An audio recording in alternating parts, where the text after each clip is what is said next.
Bismillahirrahmanirrahim. Assalamualaikum warahmatullahi wabarakatuh.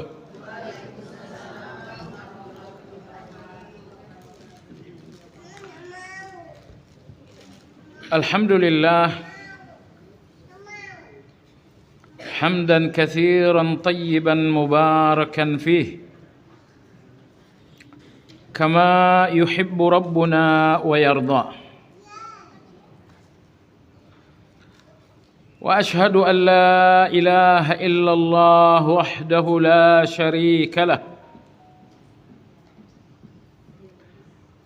Wa ashhadu anna Muhammadan abduhu wa rasuluhu la nabiyya ba'dah.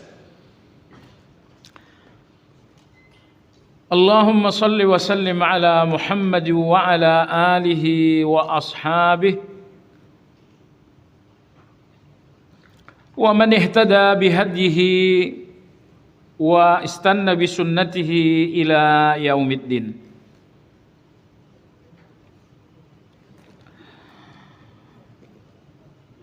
Ya ayyuhalladzina amanu ittaqullaha haqqa tuqatih wa la tamutunna illa wa antum muslimun.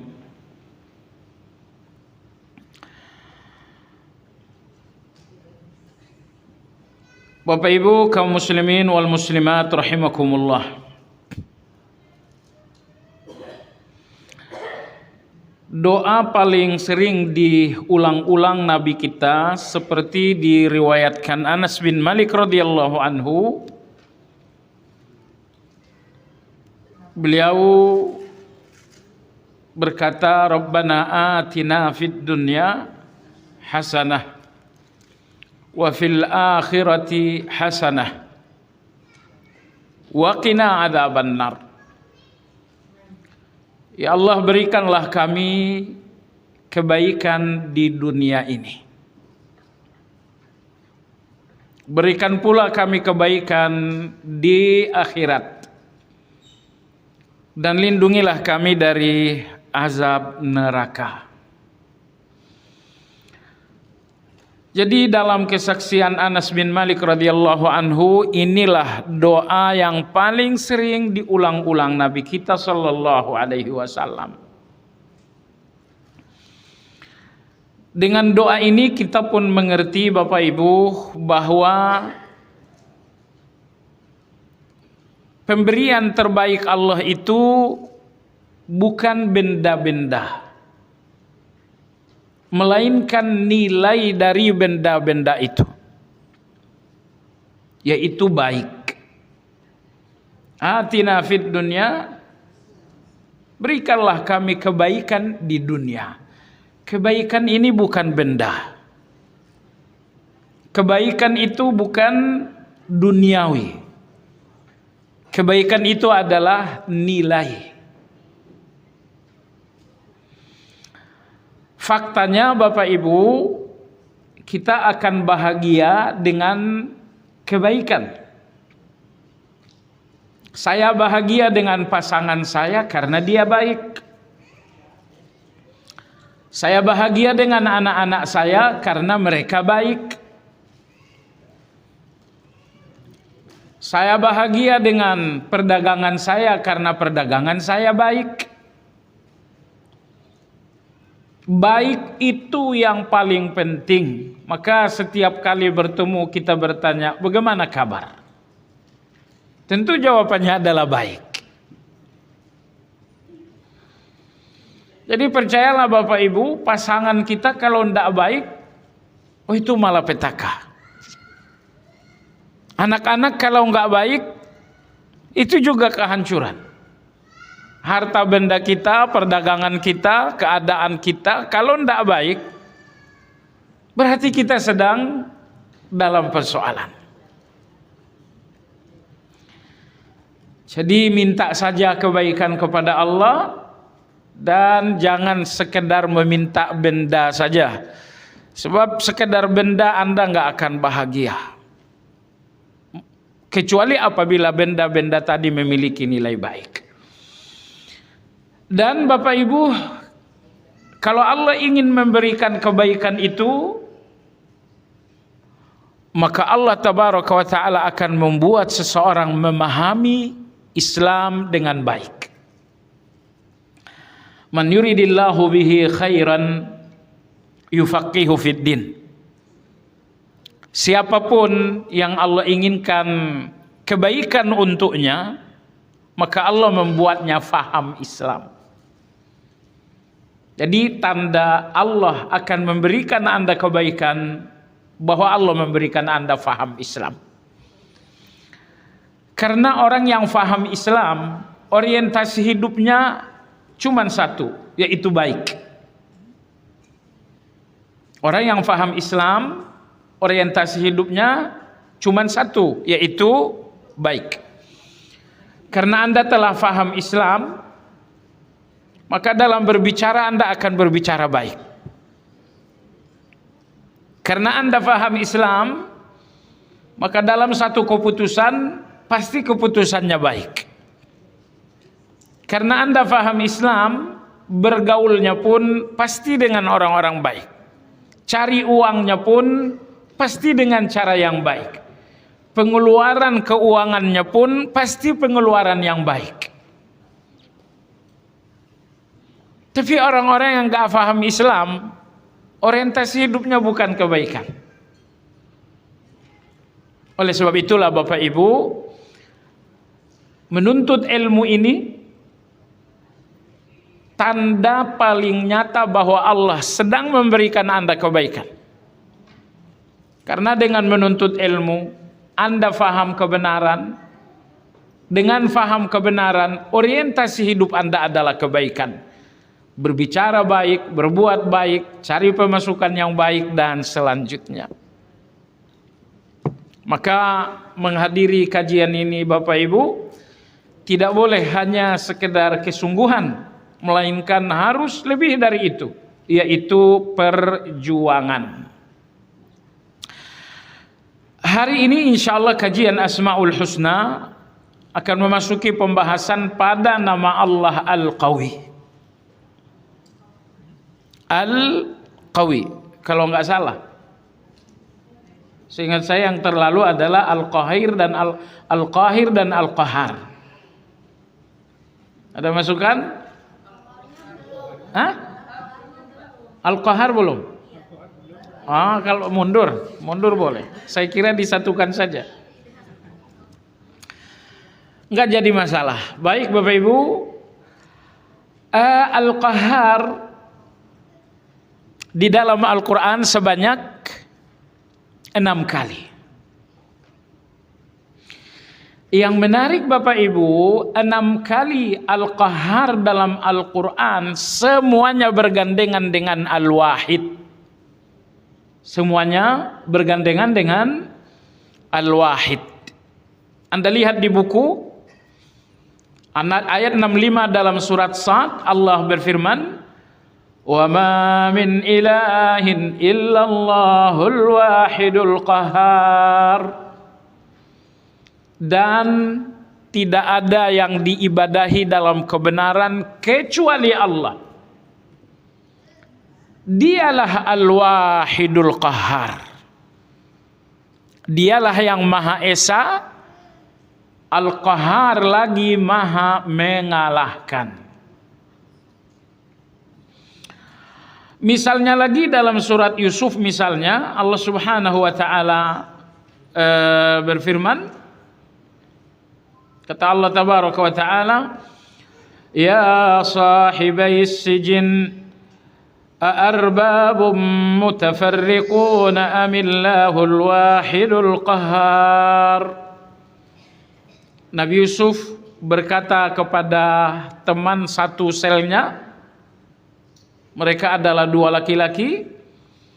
Kata Nabi Yusuf alaihi salam, "A'arbabun mutafarriqun khairun amillahul wahidul qahhar." Manakah yang terbaik, kata Nabi Yusuf, Tuhan yang banyak ini atau Tuhan yang Esa lagi Maha mengalahkan? Jadi di situ pun dalam surat Yusuf itu Allah menyebutkan nama Allah Al-Qahhar bergandengan dengan Al-Wahid. Jadi intinya 6 kali Al-Qahhar dalam Al-Quran selalu bergandengan dengan Al-Wahid. Al-Wahid artinya Allah Maha Esa. Al-Qahhar artinya Allah Maha mengalahkan. Saya kira di sebagian terjemahan Departemen Agama, Al-Qahhar diartikan dengan Maha Kuasa. Tafsir dan terjemahan itu tidak salah. Karena yang Maha Kuasa pasti Maha mengalahkan. Tapi kalau Anda bertanya dalam tinjauan kebahasaan, manakah yang lebih definitif? Manakah yang menjadi makna dasar dari Al-Qahhar? Mengalahkankah atau kuasa? Jawabannya Maha mengalahkan. Itu makna lebih dasar. Bapak Ibu, Al-Wahid dan Al-Qahhar tidak pernah dipisahkan dalam Al-Quran. Maka Ibnu Qayyim rahimahullah mengatakan Allah Subhanahu wa ta'ala Al-Wahid Maha Esa, Allah Subhanahu wa ta'ala Al-Qahhar Maha mengalahkan. Kata Imam Ibnu Qayyim, Allah itu Maha mengalahkan karena Dia mengalahkan dengan keesaan. Allah itu Al-Qahhar Maha mengalahkan. Hanya Allah yang bernama, yang bergelar dengan Maha mengalahkan. Kenapa? Karena Allah Maha mengalahkan dengan keesaannya. Manusia tidak ada yang bisa mengalahkan dengan keesaan. Untuk mengalahkan Anda membutuhkan A, membutuhkan B, membutuhkan C. Sangat banyak yang Anda butuhkan untuk mengalahkan. Sehingga ketika Anda telah memiliki A, memiliki B dan pendukung-pendukung semuanya, baru Anda bisa mengalahkan. Misalnya ada musuh di depan saya mengalahkannya kalau ada alat. Saya bisa mengalahkannya kalau ada bantuan cahaya. Kalau di malam yang gelap saya tidak bisa. Saya mengalahkannya kalau saya sehat. Jadi kita ini mengalahkan kalau dan kalau. Kenapa harus ada syarat-syarat supaya saya bisa mengalahkan? Karena mengalahkan itu memang bukan sifat asli saya. Sehingga butuh syarat 1, syarat 2, syarat 3. Syarat 1 saya ada tenaga. Saya ada alat. Syarat kedua harus cahayanya bagus. Syarat ketiga saya harus sehat. Syarat ketiga, 4. Sangat banyak syarat agar saya bisa mengalahkan. Kenapa? Karena mengalahkan itu memang bukan sifat dasar saya. Tapi Allah Azza wa Jalla, apakah Allah membutuhkan syarat untuk bisa mengalahkan? Tidak. Ketika Allah tidak butuh syarat apapun untuk mengalahkan, makanya Allah gandengkan Al-Qahhar dengan Wahid. Al-Wahid Maha Esa, Al-Qahhar Maha mengalahkan. Allah Maha mengalahkan dengan kemahaesaannya. Artinya Allah Maha mengalahkan, tidak butuh syarat. Bapak Ibu, barangkali Anda masih ingat pekan lalu kita tegaskan, pada pertemuan lalu kita sampaikan, Allah itu satu-satunya yang berhak status Tuhan. Dan siapapun yang berstatus Tuhan selain Allah itu status yang salah besar. Alasannya apa? Karena hanya Allah yang Al-Qahhar.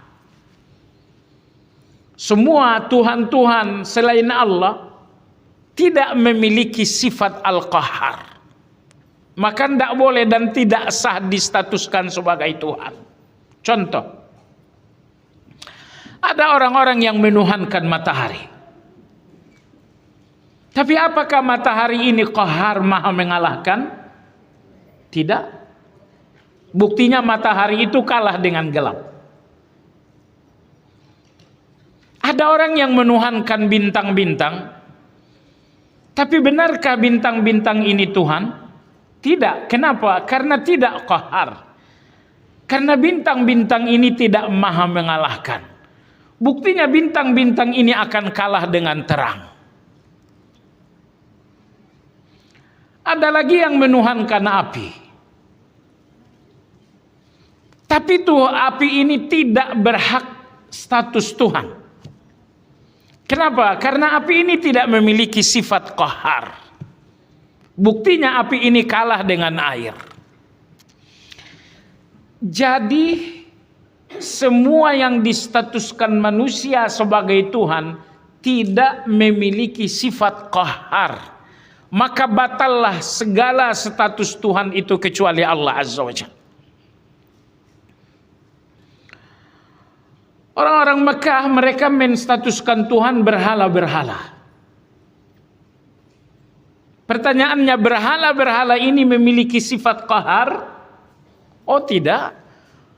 Berhala kita yang buat, berhala kita bisa rusak, dan berhala nggak bisa mengalahkan apa-apa.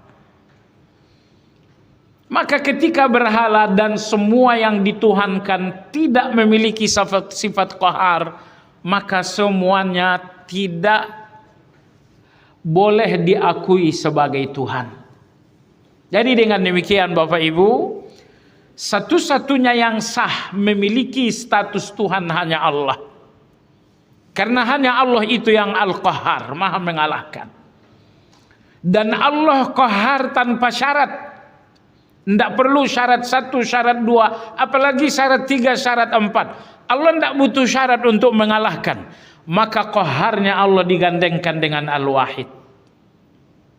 Karena Allah maha mengalahkan dengan keesaan, tidak dengan syarat. Allah maha mengalahkan dengan keesaan, tidak dengan bantuan dan alat-alat. Jemaah sekalian yang saya hormati, oleh karena Al-Qahar ini harus kokoh dalam hati kita,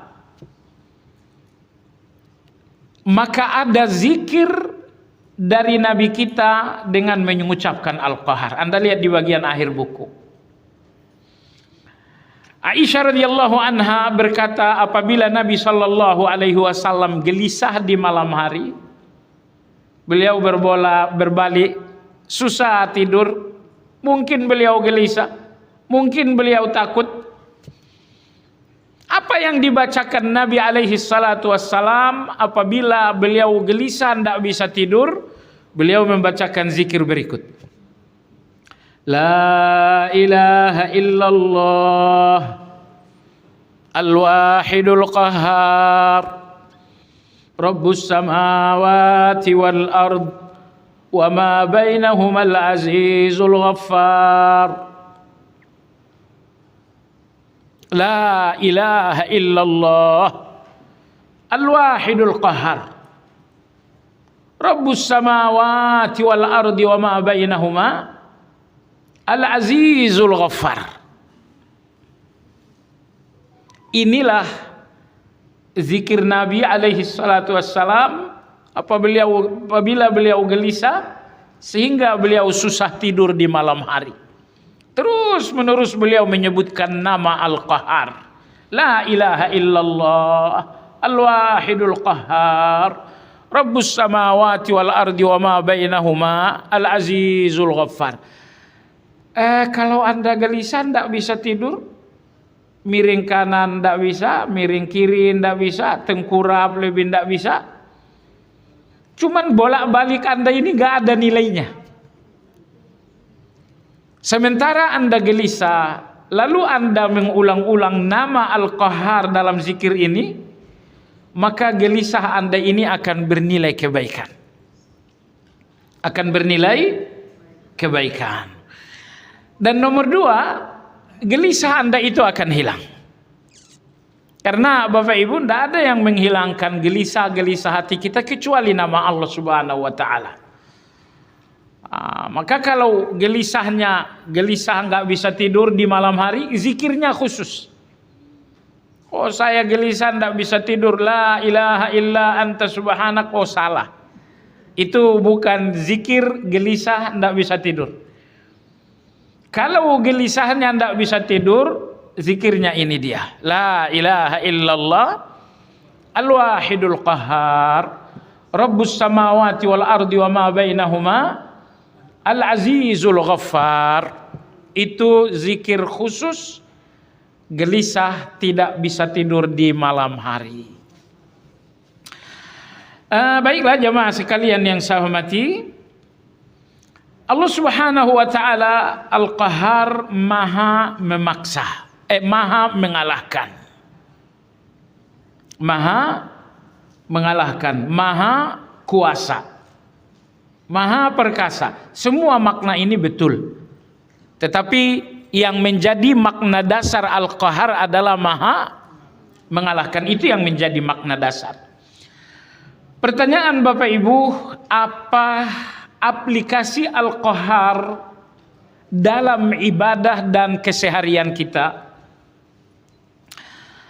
Yang pertama, penulis mengatakan Allahu huwal qahharul mustahiqqu lil ibadati wal uluhiyah. Ketika Allah menamai dirinya Al-Qahhar, yang maha mengalahkan segala-galanya, itu artinya Allah ingin menegaskan bahwa Allah satu-satunya yang berhak untuk menjadi tujuan ibadah kita. Jadi tidak boleh lagi ada ibadah kecuali kepada yang maha mengalahkan. Apa arti ibadah Bapak Ibu?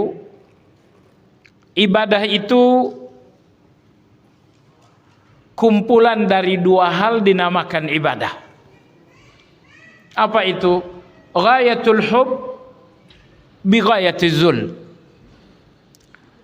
Ketundukan yang maksimal yang berdasarkan cinta yang maksimal. Gabungan 2 hal ini dinamakan ibadah. Ketundukan yang maksimal dengan cinta yang maksimal. Artinya kalau Anda tunduk tapi tidak dengan cinta, tunduk itu tidak dinamakan ibadah.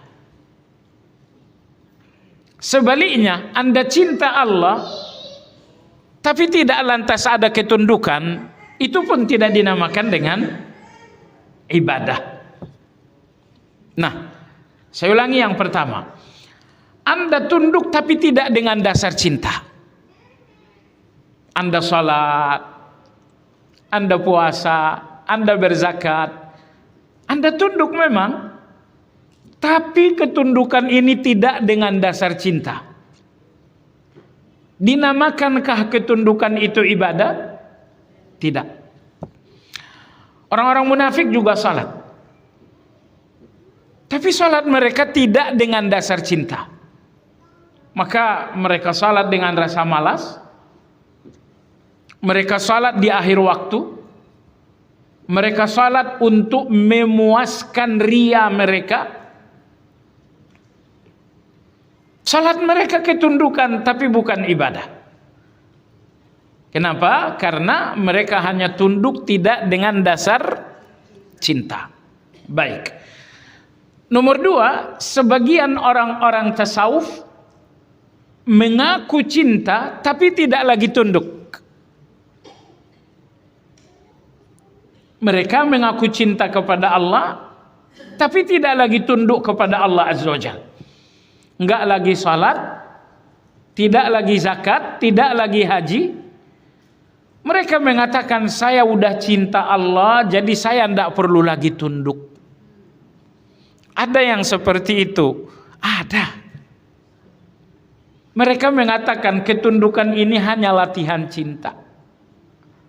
Maka kalau seseorang sudah cinta, latihannya yaitu ketundukan menjadi lepas. Nah, pertanyaannya jemaah sekalian, sebesar apapun cinta Allah, cinta Anda kepada Allah, tapi kalau tidak ada ketundukan, cinta ini tidak dinamakan ibadah. Nah, oleh sebab itulah Ahlus Sunnah wal Jamaah mendefinisikan ibadah dengan dua hal ini. Ibadah adalah gabungan antara ketundukan yang maksimal dan cinta yang maksimal. Maka Ahlus Sunnah wal Jamaah tunduk kepada Allah dengan dasar cinta. Dan Ahlus Sunnah wal Jamaah cinta kepada Allah dengan cara tunduk. Ahlus Sunnah wal Jamaah tunduk kepada Allah dengan rasa cinta. Lalu mereka pun mencintai Allah dengan cara tunduk. Cinta Allah itu caranya bagaimana? Dengan cara tunduk.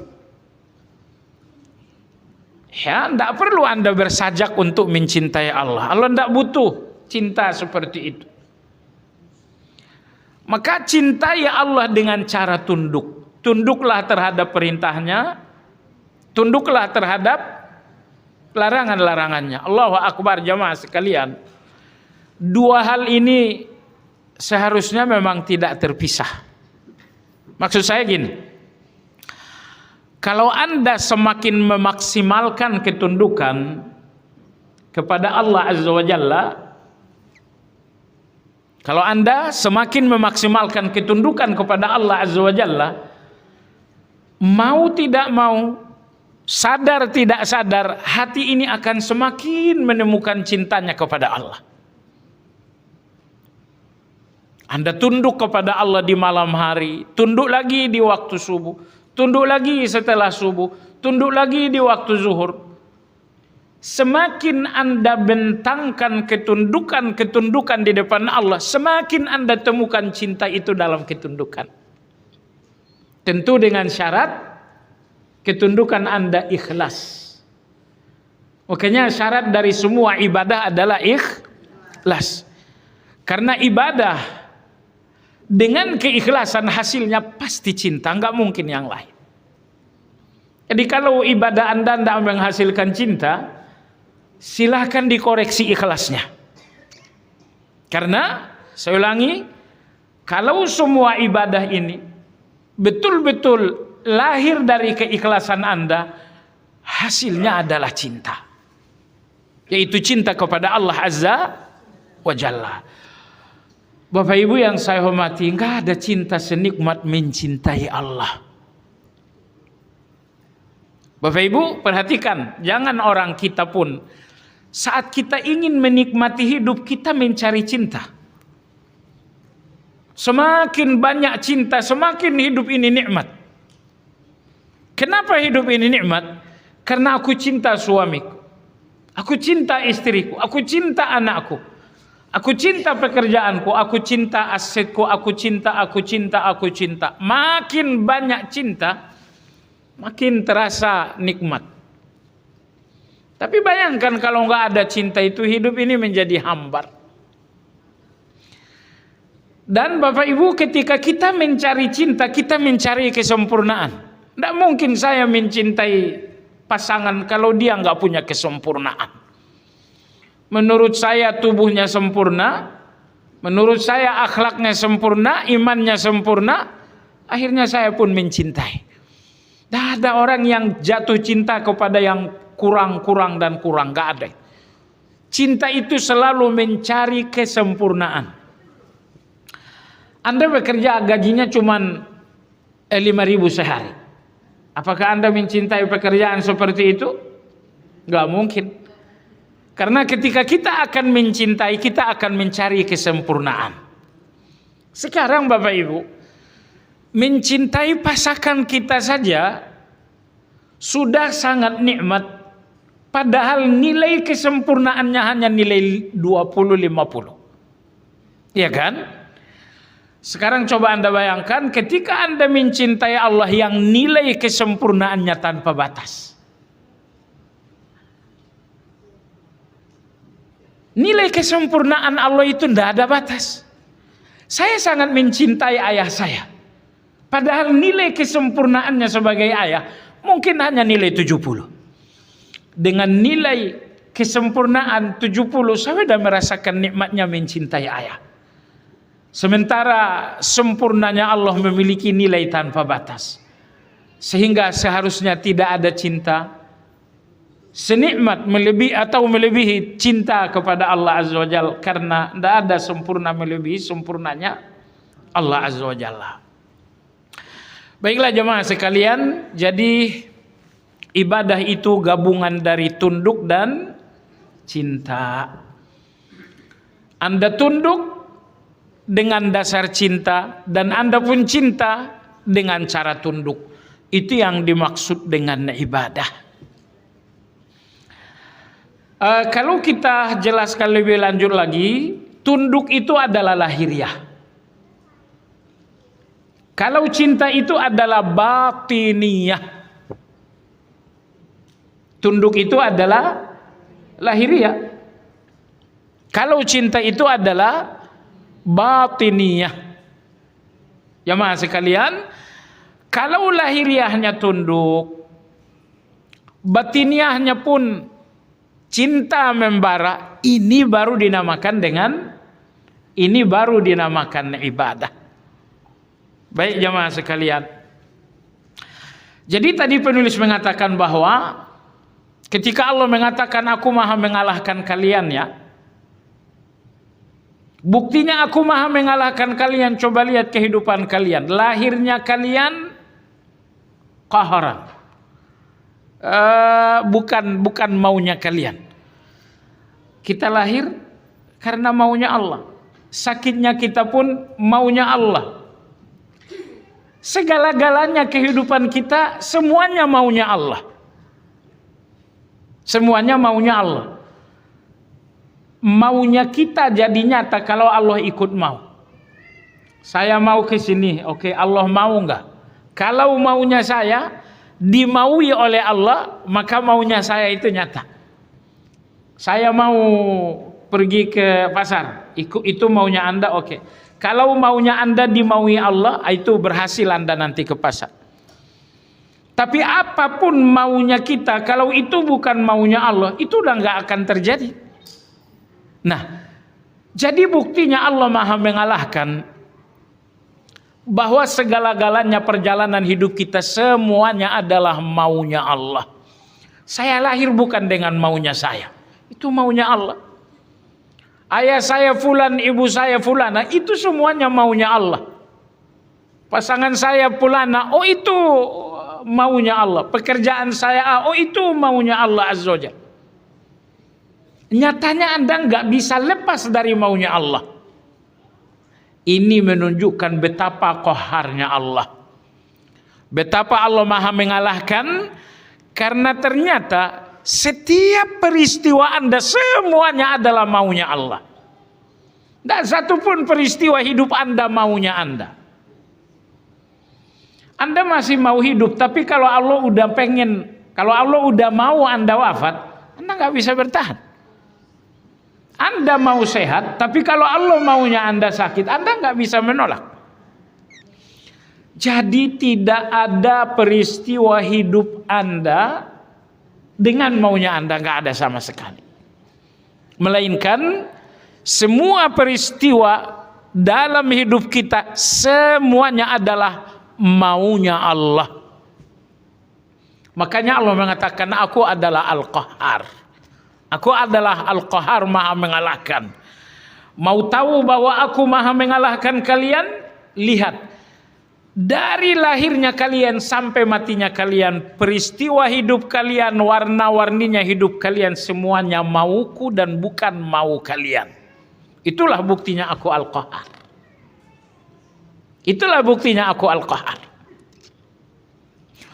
Oleh karena aku Al-Qahhar, kata Allah, maka ibadah kalian tidak boleh kelak kepada yang lain.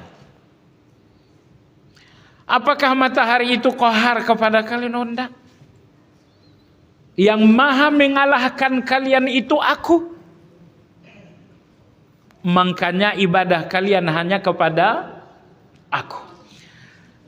Bapak Ibu, indah sekali agama kita ini, maka tidak ada hal terindah yang kita miliki lebih dari agama kita. Maksudnya begini, ketika Allah mengharuskan ibadah kita hanya kepadanya. Karena kalau kita tidak mau ibadah kepada Allah, maka kita akan ibadah kepada selain Allah. Dan itu pasti. Manusia diciptakan oleh Allah untuk mengabdi. Pilihannya cuma dua. Kalau Anda mengabdi kepada Allah, berarti Anda akan terlepas dan merdeka dari selain Allah. Tapi kalau Anda menolak mengabdi kepada Allah, artinya Anda akan menjadi abdi bagi A, Anda akan menjadi abdi bagi B, Anda akan menjadi abdi bagi C. Kalau Anda nggak mengabdi kepada selain Allah, Anda setidaknya mengabdi kepada hawa nafsu Anda. Tapi pertanyaannya, adakah manusia yang tidak mengabdi? Nggak ada.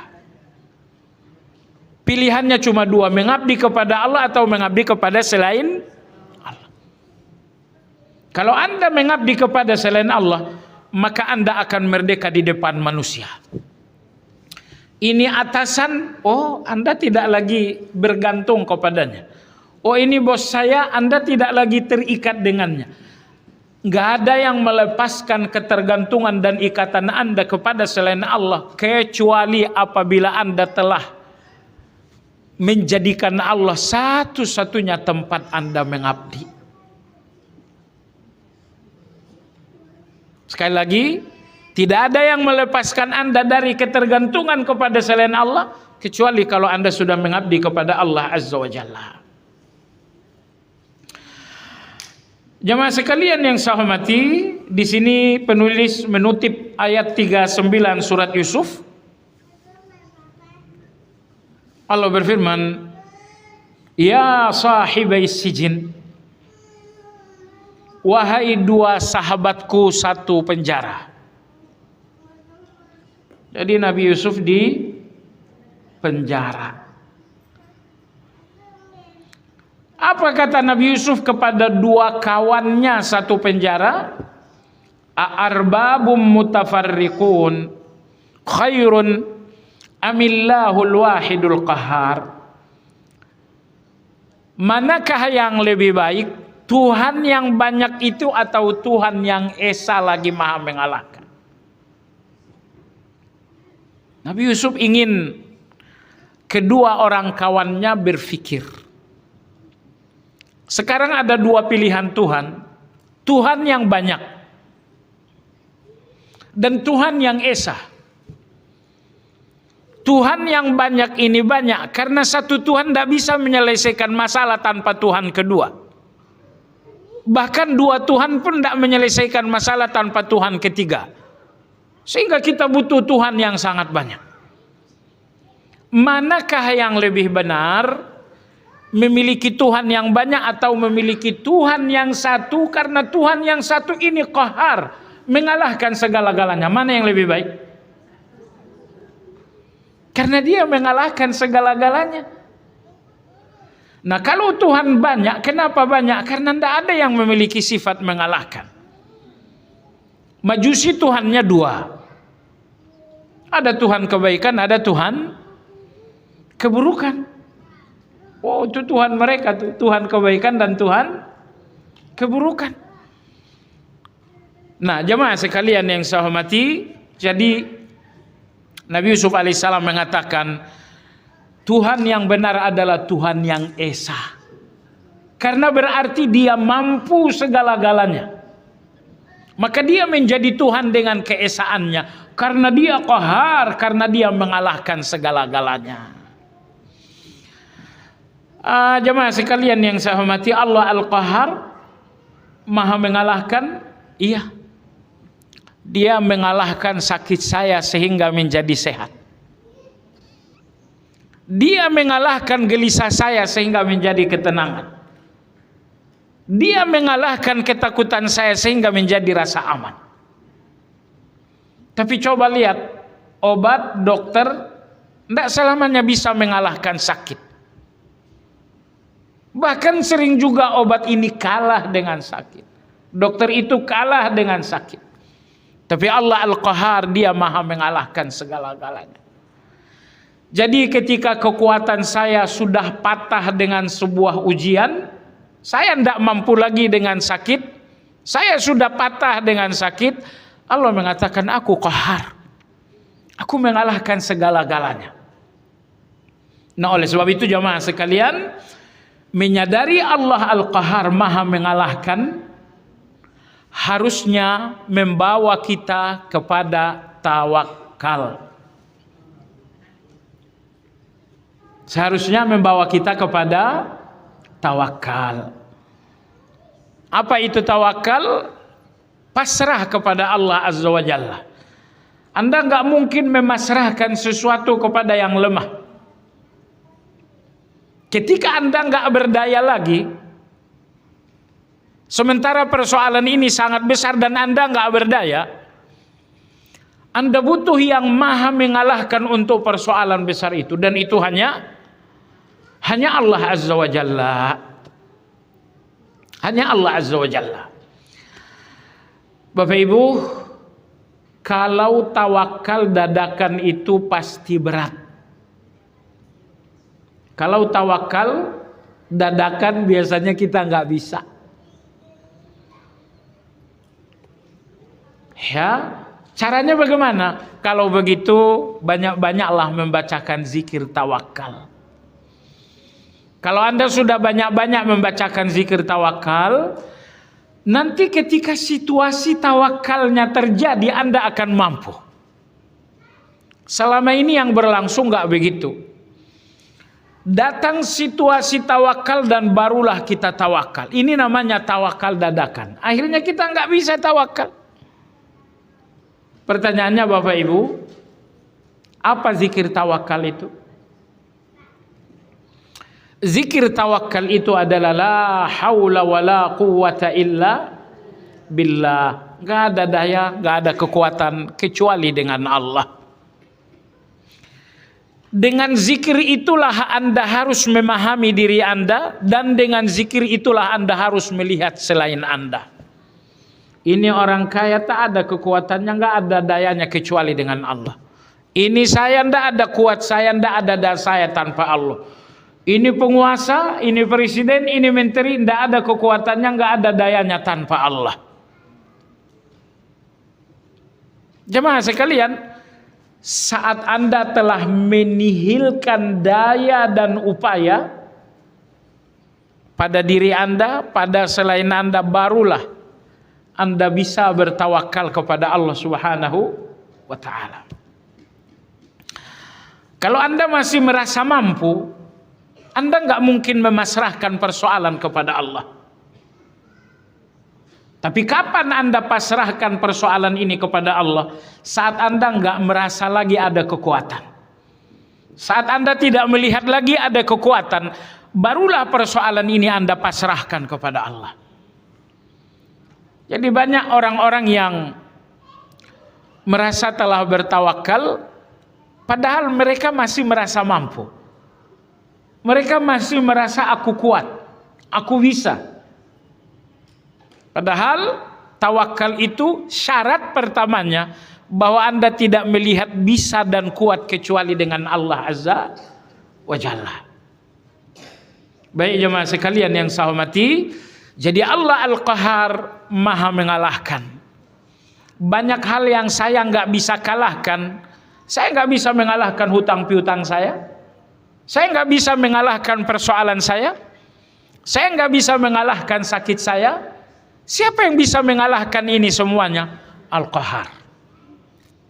Allah menamai dirinya dengan Al-Qahar karena Allah bertanggung jawab penuh mengalahkan apapun yang nggak bisa Anda kalahkan. Syarat agar Allah mengalahkan apa yang nggak bisa Anda kalahkan, syaratnya cuma satu.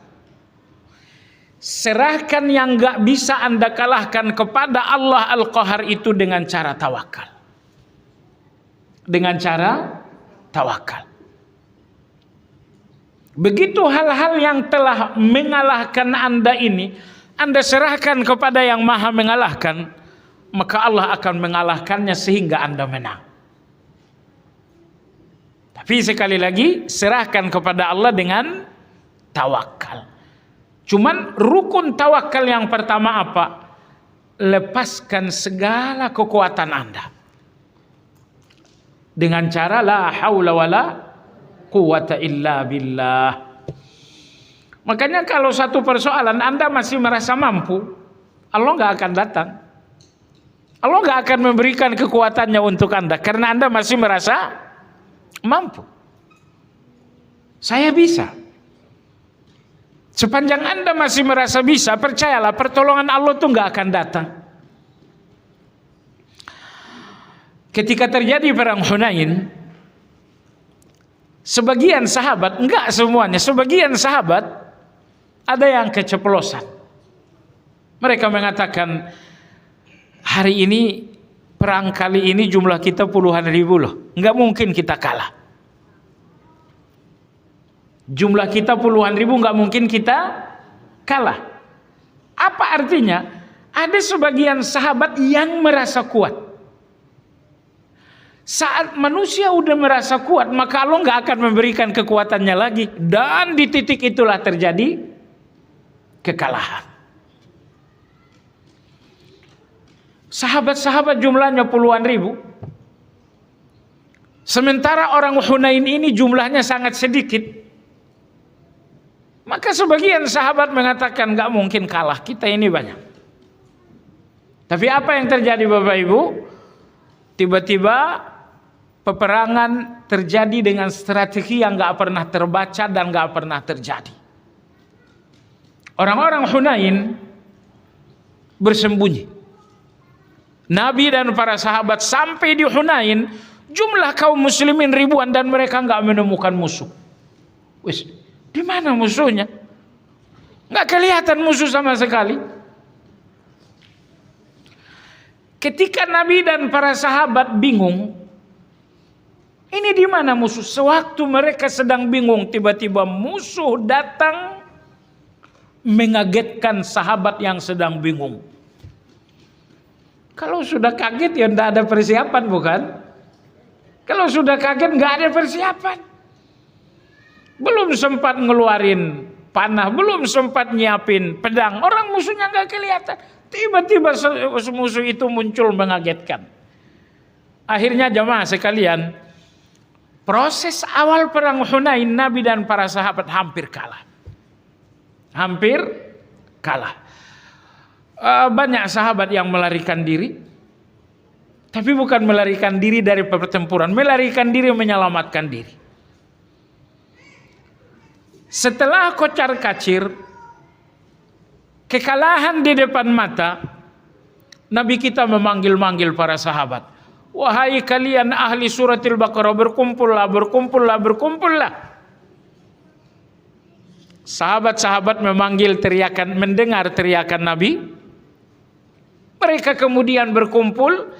Nabi berhasil merapikan kembali pasukan, akhirnya pertempuran itu dimenangkan. Apa pelajarannya untuk kita jamaah sekalian? Sahabat-sahabat waktu itu merasa mampu, sehingga Allah nggak memberikan kekuatannya untuk para sahabat. Ini pelajaran untuk kita Bapak Ibu. Apapun agenda Anda ke depan, apapun keinginan Anda ke depan, Anda punya keinginan bukan? Kekuatan siapakah yang Anda lihat dalam keinginan Anda itu? Sepanjang dalam satu keinginan Anda melihat kekuatan uang Anda, kekuatan manajemen Anda, dan Anda nggak melihat kekuatan Allah, insya Allah kekuatan Anda ini akan hancur. Kekuatan Anda ini, keinginan Anda ini akan gagal. Anak-anak kita ini keinginan kita, iya kan? Ini anak saya ingin begini. Ini putra saya ingin begitu. Pertanyaannya, kekuatan siapa yang Anda lihat dalam keinginan itu? Kalau yang Anda lihat adalah kuatnya sebuah sekolah, Kalau yang Anda lihat bahwa keuangan Anda pun masih sangat kuat, sepanjang Anda masih melihat kekuatan selain Allah dalam keinginan Anda, maka kekuatan Allah nggak akan datang untuk Anda dalam keinginan itu. Dan kalau Allah tidak memberikan kekuatannya, kekuatan Anda ini nggak akan berarti sama sekali. Jemaah sekalian, banyak kekuatan yang hancur karena Allah nggak memberikan kekuatannya, dan banyak kelemahan yang menjadi kuat karena Allah memberikan kekuatannya. Dalam perang Badar, kaum muslimin lemah, jumlahnya 300, lawannya 1000. Lemah kedua, lemah dari segi persenjataan. Sahabat-sahabat sesungguhnya tidak ada yang bersiap untuk perang. Mereka hanya pergi ke Badar untuk melakukan pencegatan kabilat, bukan untuk berperang. Tahu-tahu yang datang adalah tentara. Lemah para sahabat itu, lemah jumlahnya, lemah persenjataan. Tapi datanglah kekuatan Allah untuk kelemahan mereka. Akhirnya mereka menang. Oleh sebab itu Bapak Ibu coba dengar baik-baik. Kemenangan kita sebagai mukmin beda dengan kemenangan orang lain. Orang lain menang karena kekuatan, dan kita menang karena pertolongan. Kemenangan mereka karena kekuatan. Kalau mereka kuat menang, kalau mereka nggak kuat kalah. Tapi kemenangan kita adalah kemenangan dengan pertolongan. Seandainya dua hal ini berhadap-hadapan, kemenangan saya dengan pertolongan, kemenangan kalian dengan kekuatan. Antara pertolongan dengan kekuatan, mana yang lebih unggul? Makanya Anda lihat di peta dunia nggak ada lagi negara Persia. Di peta dunia nggak ada lagi negara Romawi. Di zaman Nabi negara adikuasa ada dua, Romawi dan Persia. Negara Romawi itu siapa yang menghilangkannya? Kaum muslimin. Negara Persia hilang dari peta, siapa yang menghapusnya? Kaum muslimin juga. Negara Persia adikuasa hilang dalam pertempuran 2 minggu. Pertempuran itu bernama pertempuran Nahawan. Pertempuran Nahawan. Apa yang ingin saya garis bawahi? Kemenangan kaum muslimin dengan pertolongan, kemenangan Romawi dengan kekuatan. Ketika pertolongan dan kekuatan ini berhadap-hadapan, ternyata kekuatan ini tidak lagi kekuatan. Tidak lagi kekuatan. Subhanallah, sampai Raja Persia itu kemudian ditawan dan digiring ke kota Madinah berjumpa dengan Umar bin Khattab radhiyallahu anhu. Nah, oleh sebab itu konsep inilah yang harus kita pegangi dalam hidup. Aku nggak akan menang dengan kekuatanku, tapi dengan pertolongan Allah. Aku nggak menang dengan uangku yang kuat. Aku nggak akan menang dengan pendukung-pendukungku yang kuat. Aku nggak akan menang karena peluangku yang kuat. Kemenangan Anda dalam hidup ini hanya dengan pertolongan Allah Azza wa Jalla. Cuman Allah akan memberikan Anda pertolongan kalau Anda telah melepaskan kekuatan itu. La haula wala quwata illa billah. Saat Anda telah melepaskan kekuatan Anda dengan menggunakan zikir ini, saat itu Allah berikan Anda kekuatan. Dan di titik itulah Anda akan menang. Dulu ada sahabat, beliau pemuka suku Khazraj di Madinah. Kalau nggak salah suku Khazraj. Namanya Sa'ad bin Ubadah. Suatu hari Sa'ad bin Ubadah radhiyallahu anhu membawa putranya mungkin usia 10-11 tahun menjumpai Nabi kita. Putranya bernama Qais. Qais bin Sa'ad bin Ubadah. Beliau mengatakan, ya Rasulullah, ini anakku. Ini anakku sehari-hari akan tinggal bersamamu untuk membantu semua kebutuhan. Ya Rasulullah, kalau butuh air wudhu jangan ngambil lagi, anakku saja yang ngambil. Ya Rasulullah, kalau butuh air untuk mandi jangan lagi Anda yang repot, biar anakku yang ngambilin. Ini anakku kuserahkan dalam rangka melayani Anda.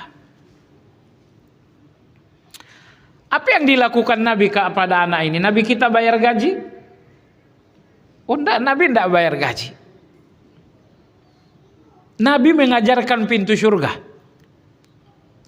Nabi mengatakan, wahai fulan, kamu tahu enggak bahwa salah satu pintu surga itu, salah satu pintu surga berapa Bapak Ibu? 8. Oke. Anda mau masuk yang mana? Kata Nabi kita sallallahu alaihi wasallam, salah satu pintu surga itu adalah la haula wala quwwata illa billah. Nah, maka Bapak Ibu, orang-orang yang banyak-banyak membacakan la haula wala quwwata illa billah, sampai zikir ini menghasilkan hati yang tawakal. Sampai zikir ini menghasilkan hati yang tawakal. Karena tujuan zikir ini untuk membentuk hati. Bapak Ibu yang saya hormati, sebelum saya lanjut, ini hati kita ini lahan. Ada banyak hal yang harus kita tanam di lahan hati ini.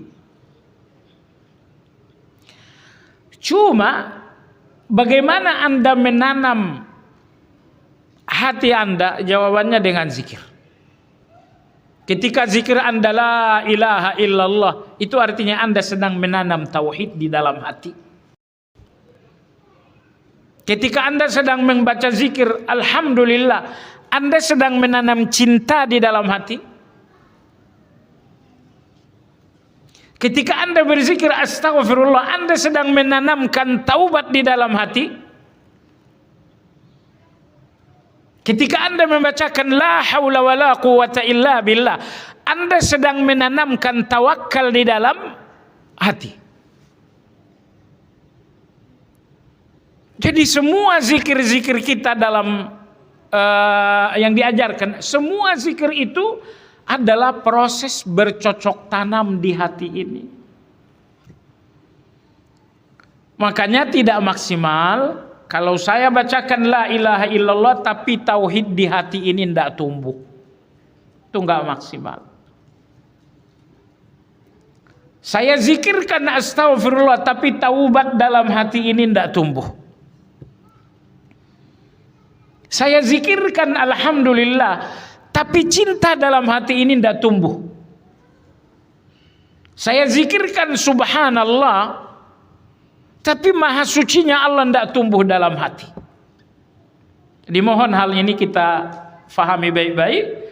Semua zikir hakikatnya adalah kita sedang menanam sesuatu dalam hati. Maka ketika Anda berzikir la haula wala quwata illa billah, itu Anda sedang menanam tawakal di dalam hati.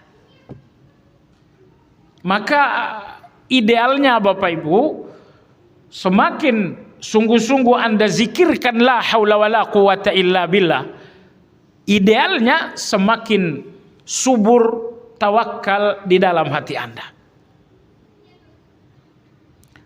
Ibu, zikir itu bukan untuk mulut dan lidah kita, tapi zikir itu adalah untuk hati. Zikir itu untuk hati. Tapi jangan Anda berpikir, oh kalau saya tidak paham zikirnya bagus, saya tidak usah zikir. Kalau saya lagi tidak konsen dengan artinya, kalau begitu nggak usah. Enggak, itu salah saja. Itu salah itu. Karena minimalnya zikir itu adalah lidah saja. Dan maksimalnya zikir itu adalah lidah dan hati. Misalnya Anda sambil masak Anda astagfirullah, sambil ngulek cabai misalnya astagfirullah, astagfirullah, astagfirullah. nyalain kompor, astagfirullah, astagfirullah. Ya daripada lagu sakit gigi, atau daripada Anda lagu indung-indung, bagi sambil kita misalnya meras santan, astagfirullah, astagfirullah, itu dibiasakan. Jadi Anda jangan berpikir kalau saya tidak konsentrasi dengan maknanya, sebagusnya saya tidak usah zikir saja. Oh jangan, itu salah. Anda nggak konsentrasi dengan maknanya saja, zikir Anda tetap zikir. Cuma sekali lagi, maksimalnya zikir Anda adalah lidah dan hati. Itu maksimalnya. Karena tujuannya kita berzikir adalah untuk menanam sejumlah benih-benih di dalam hati ini. Dengan la ilaha illallah saya sedang menanam tauhid dalam hati.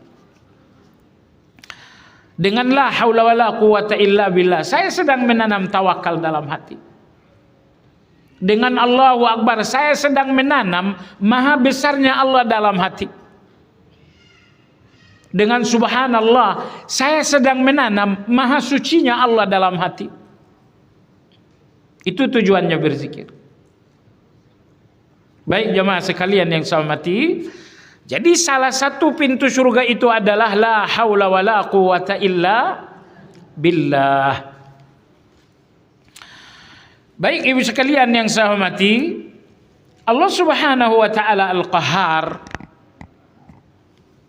Allah Subhanahu wa taala Maha mengalahkan. Allah Maha mengalahkan segalanya. Di antara ibadah yang sangat penting terkait dengan nama Al-Qahhar adalah tawadu' kepada Allah Azza wa Jalla. Rendahkan diri Anda di depan Allah. Rendahkan diri di depan Allah Azza wa Jalla. Maksudnya begini. Kalau Anda sudah berhadapan dengan perintah Allah, tugas Anda di depan perintah itu adalah merendah. Jadi jangan lagi ada perintah Allah yang Anda lawan, yang Anda siasati dengan alasan-alasan. Oh, perintah Allah Anda harus berzakat loh. Sibuklah kita cari alasan-alasan ini. Alasan-alasan untuk melepaskan diri dari perintah Allah menunjukkan tidak adanya rendah hati di depan Allah Azza wa Jalla. Hamba-hamba yang sadar Allah Al-Qahhar akan merendah. Dan orang-orang yang merendah artinya orang-orang yang gak mau cari-cari alasan untuk melepaskan diri dari aturan Allah. Jadi kalau sudah ada aturan Allah untuk Anda, jangan cari-cari alasan untuk melepaskan diri. Kadang-kadang aturan Allah itu nampaknya tidak memberikan Anda peluang. Saya butuh modal dan peluang saya adalah riba. Dan aturan Allah menutup peluang tersebut. Bapak Ibu sekalian yang saya hormati, perjalanan hidup seperti itu. Sering sekali kita lihat aturan Allah tidak memberikan kita peluang. Saya kalau terlalu jujur kali, kalau saya terlalu jujur nggak mungkin. Jemaah sekalian yang saya hormati, ingat, kalau aturan Allah sudah ada di depan Anda, tugas Anda adalah merendah. Jangan lagi cari-cari alasan untuk melepaskan diri dari aturan itu. Kenapa jemaah sekalian? Apa yang Anda peroleh dengan cara melanggar aturan, mungkin 2-3 hari Anda akan berhasil, selebihnya itu akan menjadi kehancuran. Saya ulangi, apapun yang Anda peroleh dengan melawan aturan Allah, mungkin 2 dan 3 hari Anda akan berhasil, Anda akan senang, tapi selebihnya Anda akan meradang. Selebihnya Anda akan meradang. Karena melawan aturan Allah itu enggak akan menghasilkan berkah. Enggak akan menghasilkan berkah. Maka usahakan kalau sudah ada aturan Allah, Allah itu Al-Qahhar, Allah maha mengalahkan lalu Anda melawan. Allah maha mengalahkan Al-Qahhar, tiba-tiba Anda melawan Allah. Melawan aturannya, melawan perintahnya, melawan larangannya. Pertanyaan jamaah sekalian, Al-Qahhar maha mengalahkan, tiba-tiba Anda melawan, siapa yang akan kalah? Kalau Anda tahu Allah maha mengalahkan, jangan melawan. Jangan melawan. Jangan lawan aturannya, jangan lawan perintahnya, jangan lawan larangannya. Melawan yang maha mengalahkan artinya kekalahan bagi kita sendiri. Makanya tadi saya katakan, kalau sudah ada aturan Allah, tugas Anda cuma satu, merendah dan jangan coba melawan. Karena melawan Al-Qahhar yang maha mengalahkan, Anda sendirilah yang akan hancur dalam perlawanan itu. Jamaah sekalian, surat Ghafir ayat 16, Allah berfirman, yaumahum barizun la yakhfa 'ala Allahi minhum syai' limanil mulkul yaum lillahil wahidil qahar. Nanti pada hari kiamat barizun, semua manusia akan keluar dari kubur. Semua manusia akan keluar dari kubur. Yang pertama kali keluar umat ini. Yang pertama kali datang ke muka bumi umat terdahulu kita yang belakangan. Tapi nanti yang pertama kali keluar dari muka bumi kita, mereka belakangan. Yaumahum barizun, nanti semua manusia akan keluar dari muka bumi. Lalu dikumpulkan oleh Allah di satu tempat yang bernama mahsyar. La yakhfa 'ala Allahi minhum syai'. Ini pertemuan dengan Allah. Makanya hari kiamat dinamakan juga dengan hari pertemuan. Dinamakan juga dengan hari pertemuan. Yaumut talaq, hari pertemuan. Kenapa dinamakan hari pertemuan? Ini pertemuannya Allah dengan semua manusia. Ini pertemuan langsung mantan raja-raja dengan semua rakyat. Ini pertemuan orang-orang yang zalim dengan orang-orang yang mereka zalimi. Ini pertemuan orang-orang yang selama ini nggak berdaya dengan yang semena-mena. Ini pertemuan besar. Ini pertemuan besar. Maka Allah Azza wa Jalla menyebutnya dengan yaumut talaq. Apa arti yaumut talaq? Hari pertemuan. Saya ulangi, dinamakan hari pertemuan karena ini pertemuan Allah dengan semua manusia. Ini pertemuan semua penguasa dengan rakyat secara langsung. Ini pertemuan orang-orang yang zalim dengan orang-orang yang dizalimi. Ini pertemuan orang-orang yang selama ini nggak berdaya dengan orang-orang yang selama ini semena-mena. Ini pertemuan besar. Di hari pertemuan ini, pertanyaan pertama Allah adalah ayat 16 surat Ghafir. Setelah nanti bertemu dengan Allah, apa pertanyaan pertama Allah? Limanil mulkul yaum. Siapa yang memiliki kekuasaan hari ini? Allah bertanya, siapa yang memiliki kekuasaan hari ini? Ternyata nggak ada raja-raja yang berani ngomong. Allah bertanya kedua kalinya, limanil mulkul yaum. Siapa pemilik kekuasaan hari ini? Ternyata perdana menteri tidak ada yang bisa jawab. Allah bertanya yang ketiga kalinya, limanil mulkul yaum. Siapa pemilik kekuasaan hari ini? Ternyata tidak ada presiden, gubernur dan lain-lain yang mau jawab. 3 kali Allah bertanya, tidak ada yang mau jawab. Akhirnya Allah sendiri yang menjawab. Lillahil wahidil qahar. Pemilik kekuasaan hari ini adalah Allah. Dia esa dalam kekuasaan itu, siapa yang nantangin di antara kalian? Ngaku pun tak ada yang berani. Al-Qahar, yang berkuasa adalah Allah, karena hari ini kalian semua telah kalah di hadapan Allah. Seolah-olah Allah mengatakan yang berkuasa hari ini adalah yang maha mengalahkan. Di mana para panglima, di mana para prajurit, di mana para raja-raja, di mana orang-orang yang tangguh?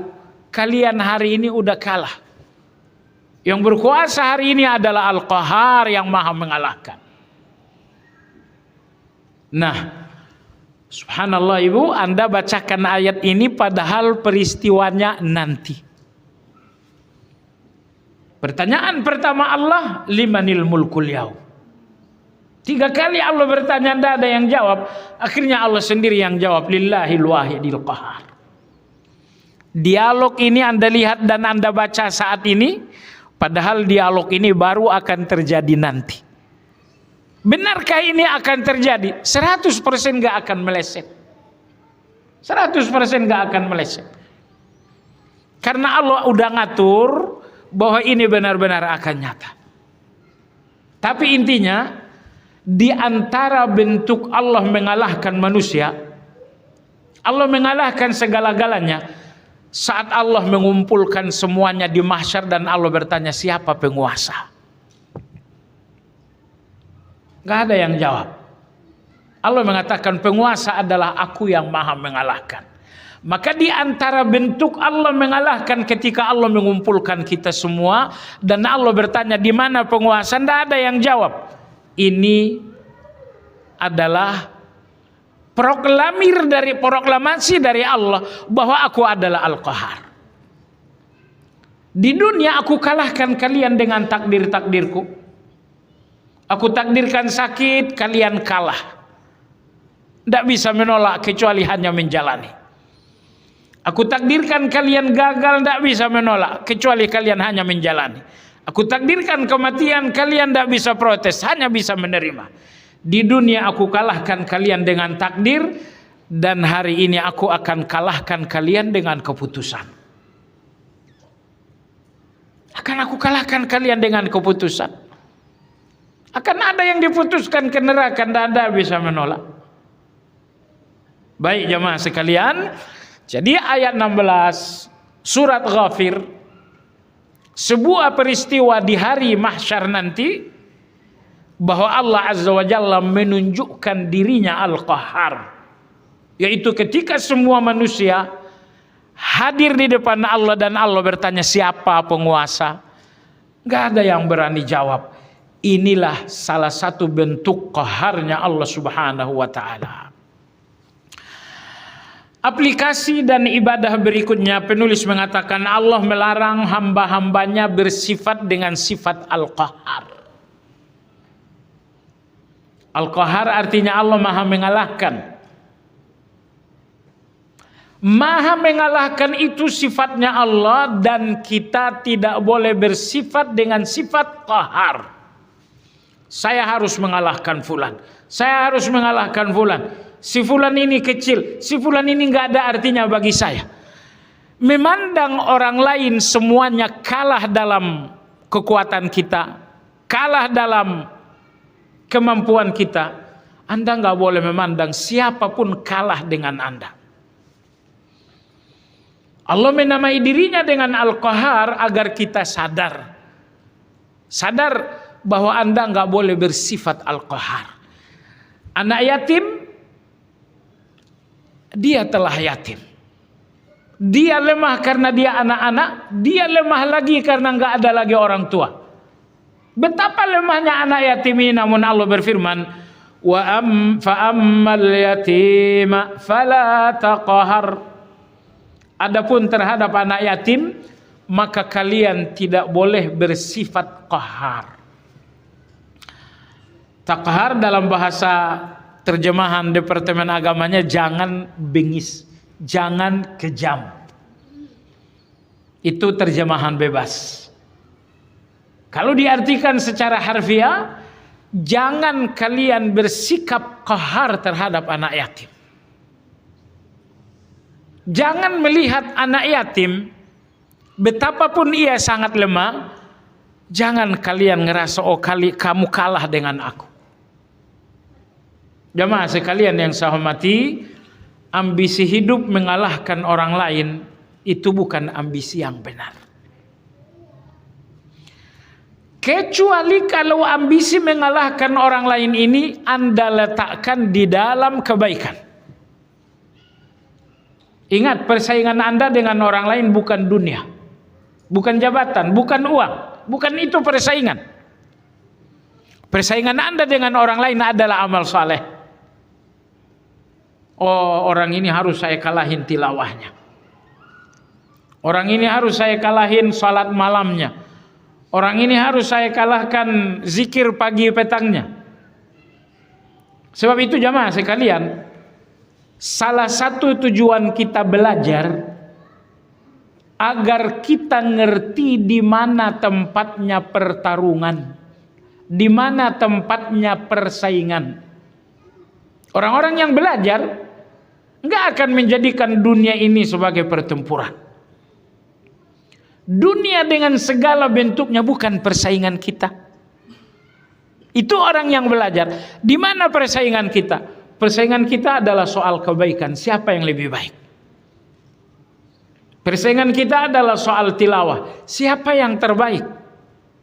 Persaingan kita adalah soal akhlak. Siapa yang terbaik? Persaingan kita adalah soal memaafkan. Siapa yang terbaik? Tidak perlu kamu kalahkan uang saya. Allahu Akbar. Ibu yang saya hormati, agama kita sekali lagi saya katakan, hal paling indah saya miliki dan Anda miliki bahwa Anda memiliki agama ini. Nah, maka oleh sebab itu coba renungkan. Semua persaingan duniawi, semuanya persaingan yang merusak. Persaingan duniawi ini yang membuat kita dengki. Persaingan duniawi ini yang membuat kita benci. Persaingan duniawi yang membuat kita menyingkirkan, membunuh, menipu, dan lain-lain. Maka persaingan duniawi semuanya persaingan yang merusak. Tapi persaingan kita dalam kebaikan, itu persaingan yang membangun. Saya harus ngalahin kamu dalam soal akhlak. Saya harus ngalahin kamu soal sedekah. Saya harus ngalahin kamu soal tilawah. Sahabat-sahabatnya Nabi tidak pernah bertarung soal uang, apalagi soal jabatan. Pertarungan mereka, arena mereka adalah amal saleh. Kenapa demikian? Karena persaingan duniawi semuanya merusak. Kawan jadi lawan, saudara jadi musuh, kolega menjadi dikhianati. Ini semuanya terjadi dalam persaingan duniawi. Tapi persaingan dalam kebaikan adalah persaingan yang membangun. Persaingan dalam kebaikan, persaingan yang memperbaiki. Persaingan yang memperbaiki. Oleh sebab itu Bapak Ibu sekalian, kalau Anda ingin mengenali hati Anda, bersih atau tidak bersih, hati Anda baik atau hati Anda busuk, lihat apa yang menjadi persaingan Anda dalam hidup ini. Kalau persaingan Anda dengan orang lain adalah persaingan soal amal saleh, hati Anda adalah hati yang sangat bersih. Karena tidak ada yang bersaing dalam amal saleh kecuali orang yang berhati bersih. Dan tidak ada yang bersaing dalam hal duniawi kecuali orang-orang yang serakah. Kecuali orang-orang yang serakah. Jadi maksud saya adalah Anda tidak boleh bersifat qahar. Saya harus mengalahkan, saya harus mengalahkan, saya harus mengalahkan. Kecuali dalam satu hal. Anda harus mengalahkan sebanyak mungkin orang dalam kebaikan. Soal tilawah, kalahkan orang lain. Sayangnya kadang-kadang kita pasrah kalah dalam hal kebaikan. Tapi kita nggak mau kalah kalau soal duniawi. Itu kekeliruan yang sangat besar. Dalam hal memaafkan misalnya, itu soal akhlak. Kalau sampai orang lain memaafkan lebih dahulu, Anda udah kalah. Anda sudah kalah. Gitu. Baiklah jemaah sekalian yang saya hormati, ingat Bapak Ibu, nggak ada yang perlu Anda kalahkan di dunia ini kecuali hawa nafsu Anda. Nggak ada yang paling penting untuk Anda kalahkan kecuali hawa nafsu Anda. Jadi kalau Anda ingin saya harus menang, saya harus mengalahkan, satu-satunya yang mesti Anda kalahkan hawa nafsu Anda. Saat hawa nafsu ini misalnya menyeret Anda untuk lalai, saat hawa nafsu ini menyeret Anda untuk berburu mencari dunia, kalahkan hawa nafsu itu. Bapak Ibu, ulama-ulama kita berpesan. Kata mereka, dunia ini khamarnya setan. Dunia adalah khamarnya setan. Siapa yang meminum khamarnya setan, pasti mabuk, akal sehatnya pasti hilang. Sepintar-pintarnya manusia, kalau minum khamarnya setan, pasti akal sehatnya hilang.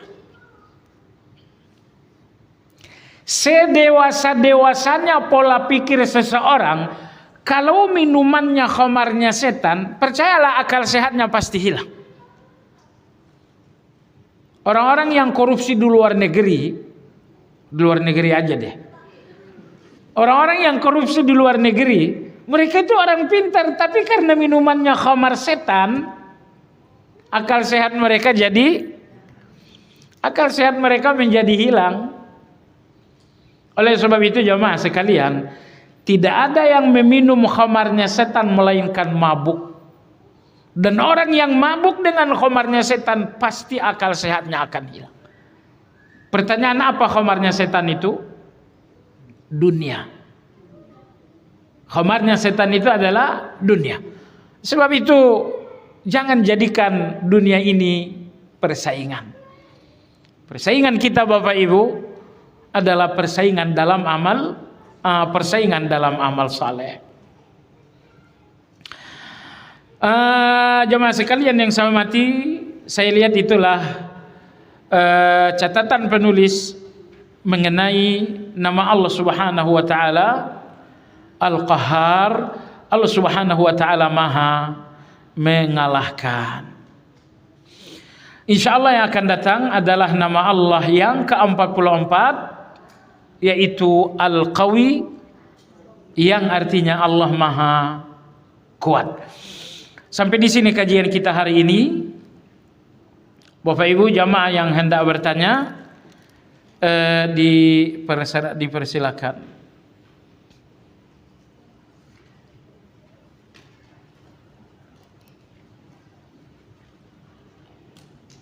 Ya.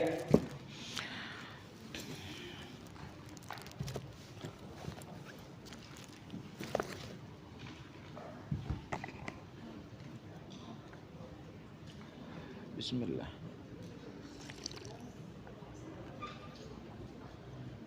Ada pertanyaan? Ada? Ayo, silakan. Waalaikumsalam warahmatullahi wabarakatuh.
Iya.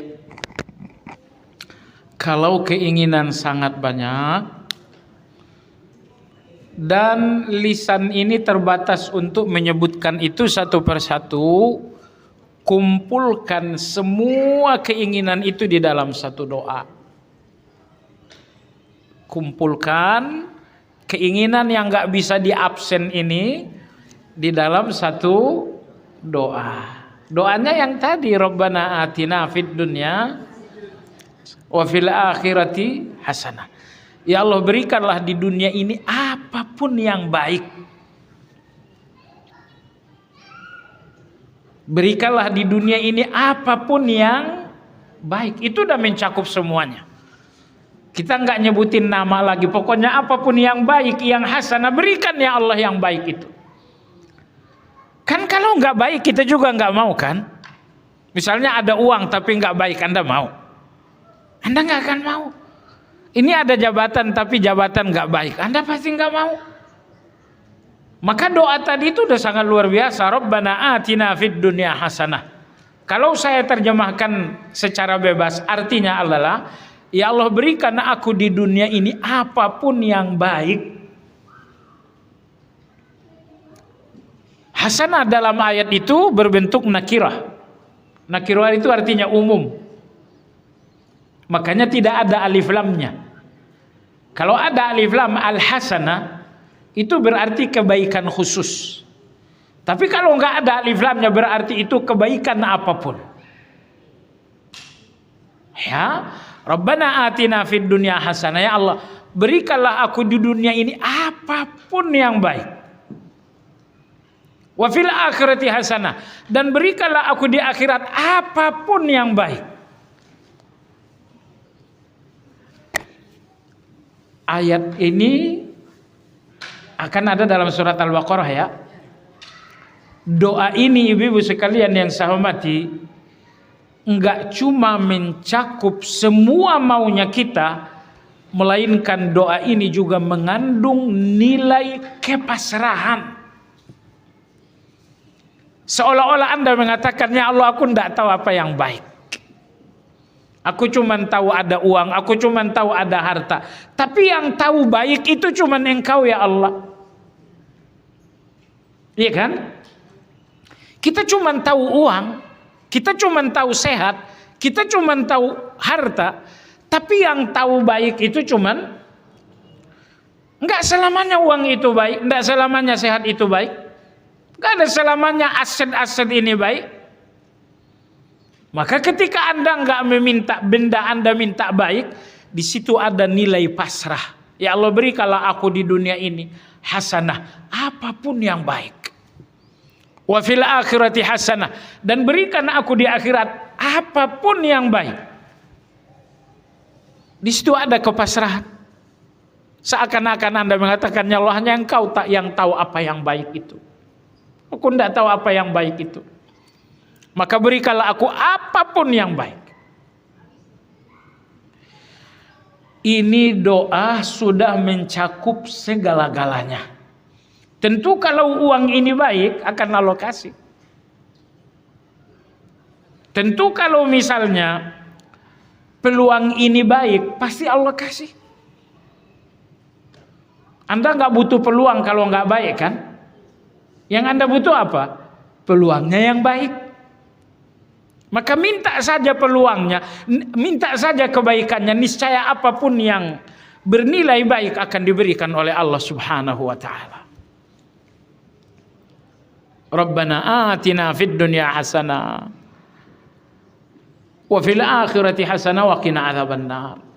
Mungkin kalau Anda bacakan terjemahannya, terjemahan Al-Qur'an terlalu harfiah, sehingga kadang-kadang kita enggak terlalu paham. Rabbana atina fid dunya hasanah, ya Allah, berikanlah kami di dunia ini kebaikan.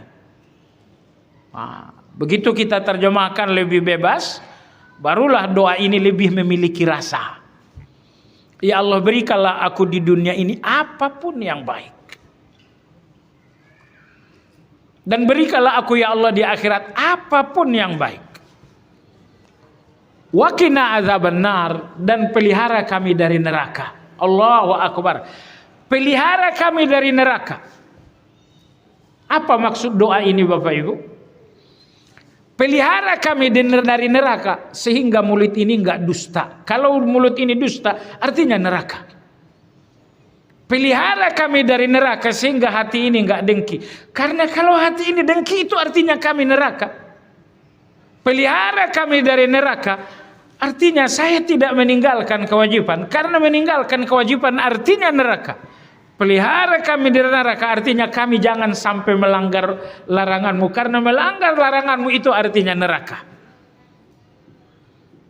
Jadi kalau Anda berpaham, Anda memahami, wakina adzaban nar, lindungi kami dari azab neraka. Oh itu nanti di akhirat. Salah Anda. Wakina adzaban nar nanti betul, tapi dari sekarang. Lindungi kami dari azab neraka, maka jangan lagi lidah kami ini berbohong. Sebab kalau lidah kami ini berbohong nanti ujungnya azabin nar. Lindungi kami dari azab neraka, maka jangan lagi dalam ibadah kami riya. Sebab kalau dalam ibadah kami riya itu artinya azaban nar. Lindungi kami dari azab neraka, maka jangan lagi kami dengki dengan milik orang lain. Sebab kalau kami dengki dengan milik orang lain, itu artinya azaban nar. Lindungi kami dari azab neraka, nantikah dilindungi? Oh tidak, dari sekarang. Dari sekarang ya Allah, lindungi kami dari azab neraka itu. Neraka itu nanti bukan? Tapi pintunya sekarang. Dusta itu pintu itu. Dendam sama orang lain, nah itu pintu itu. Makanya saya ulangi, nerakanya itu memang nanti. Tapi pintunya sekarang ada di depan kita. Anda dendam dengan seseorang, oh itu pintu. Pintunya neraka itu. Anda nggak mau maafin seseorang, itu dendam, nggak mau maafin orang kan? Bapak Ibu, Ali bin Abi Thalib dari Fatimah memiliki 4 orang anak. Hasan, Husain, Muhassin meninggal waktu kecil.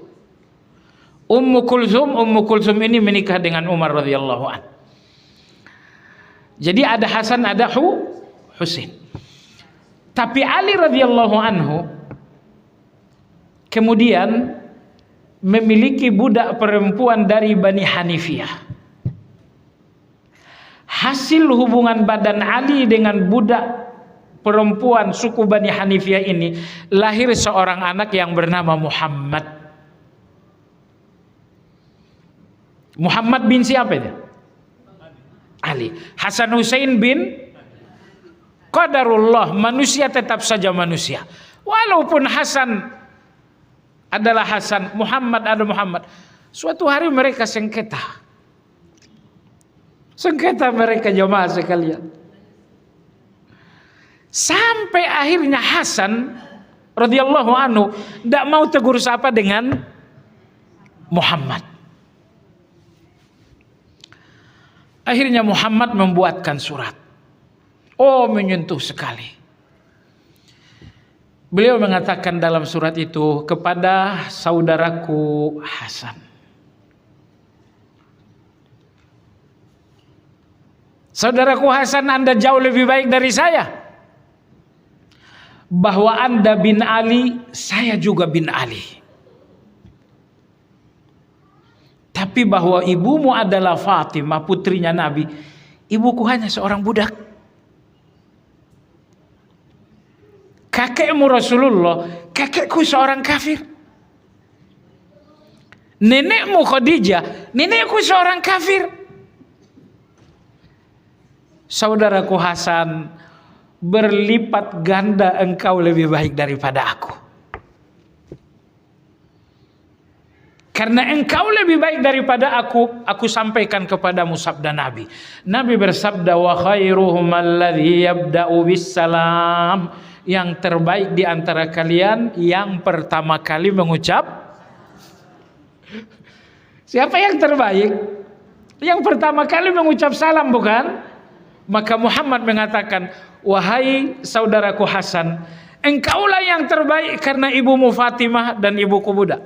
Engkaulah yang terbaik karena kakekmu Rasulullah, kakeknya seorang kafir. Engkaulah yang terbaik karena nenekmu Khadijah, nenekku seorang kafir.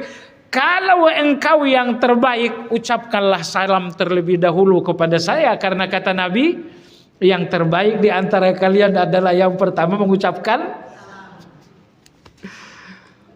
Apa yang terjadi ibu-ibu sekalian? Hasan bin Ali radhiyallahu anhu baca surat tidak pakai 2 menit. Detik itu juga Hasan bin Ali radhiyallahu anhu segera pergi ke rumah Muhammad. Beliau mengatakan, Muhammad, assalamualaikum.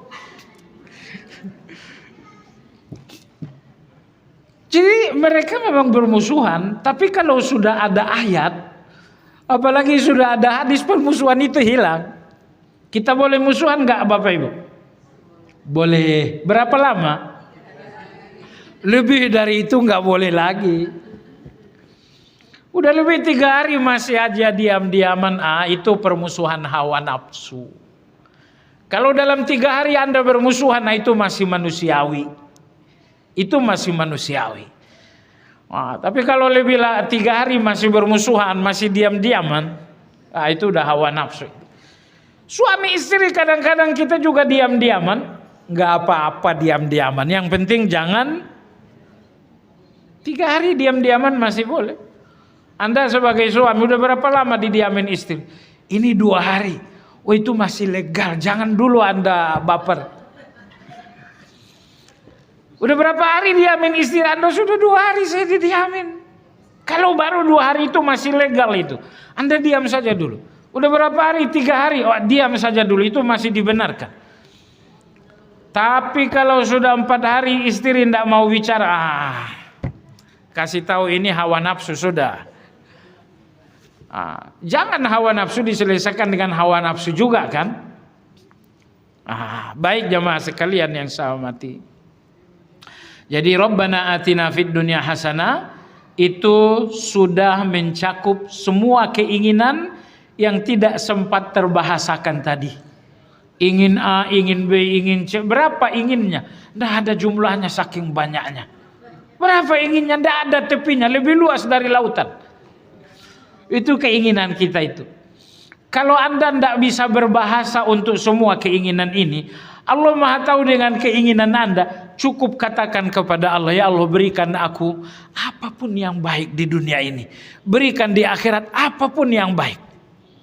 Wa qina adzabannar, dan jaga kami dari neraka. Bukan nanti, dari sekarang, ya Allah, jaga kami dari neraka itu. Ternyata Bapak Ibu, doa ini luar biasa sekali. Sekira setelah Anda dengar terjemahannya dan penafsiran dari doa ini, sekira Anda nggak mau ninggalin lagi. Nanti jelang salam, nanti selesai tahajud, sewaktu Anda sedang sujud, boleh, insya Allah boleh. Tapi tidak boleh baca ayat Quran. Kan niat Anda baca doa, bukan baca ayat Quran. Silakan saja. Dan sekali lagi saya katakan, yang paling dahsyat dalam doa ini adalah kepasrahan.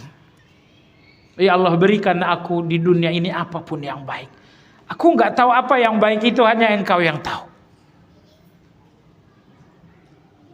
Wallahu a'lam. Ada pertanyaan lagi?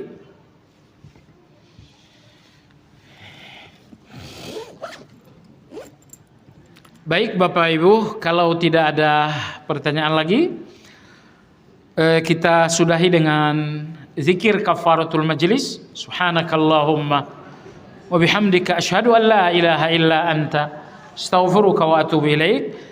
Mudah-mudahan kajian ini menjadi tambahan ilmu yang bermanfaat. Assalamualaikum warahmatullahi wabarakatuh.